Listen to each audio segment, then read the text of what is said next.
اهلا بيكم في فلوج جديد من قناه لايف اسيستنت. النهارده يوم مش عادي خالص في حياتي، يلا بينا نشوف.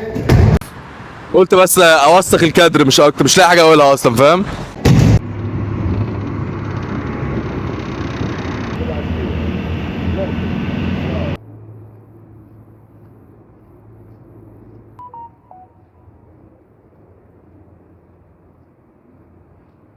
طب يا جدعان دلوقتي هنلبس البدله ونخش نبتدي الكورس بتاعنا. ماسك حزام ابيض وهلبسه. يا جدعان ليه ما بتلبسش على رنك عندك؟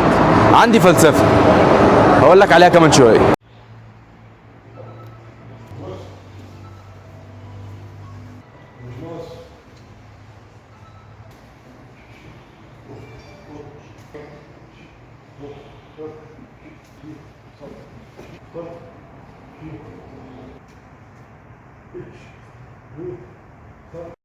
طب يا جدعان احنا دلوقتي خلصنا وده اول بريك، شغل عادي.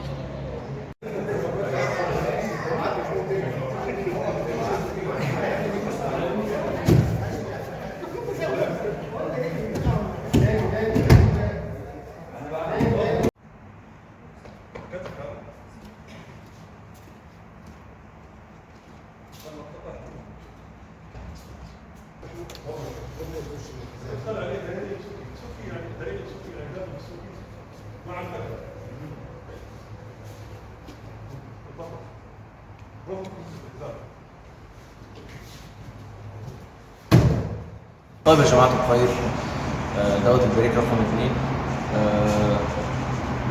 ده حتة كده بس. بخصوص بقى سؤال انا لابس حزام ابيض، عندي فلسفة كده دايما بحب، يعني انا بحتك في فنون قتالية كتير، دايما بحب لو انا واقف على البساط بلعب حاجة معينة البس الحزام بتاعي. انا ايه الكيجيتسو ده اول مرة اعرف ابيض بس. ايه الفكرة؟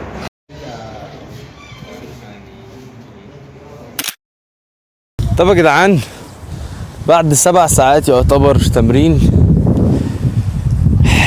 عايز اقول حاجه. شايفين البتاع اللي بيرش هناك ده؟ وريهم يا ابني، انا عايز انط فيه بعيدا بقى عن الكرنج ده. عبد الرحمن انت عامل الفيديو ده ليه؟ ايه هدفك؟ احنا استفدنا ايه يعني لما شفنا الكلام ده؟ عايز اقول لك على حاجه.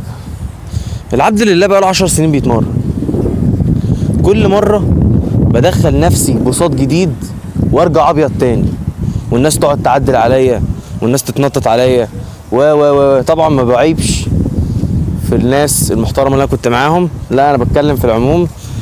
يعني ايه، دايما كنت هنا برجع تاني، دايما كنت هنا وبرجع تاني وانا عمد. اول خطوه عشان تتعلم لازم ان انت تعترف ان انت جاي، دي اول خطوه. فمن الاخر كده لازم تتعلم التواضع.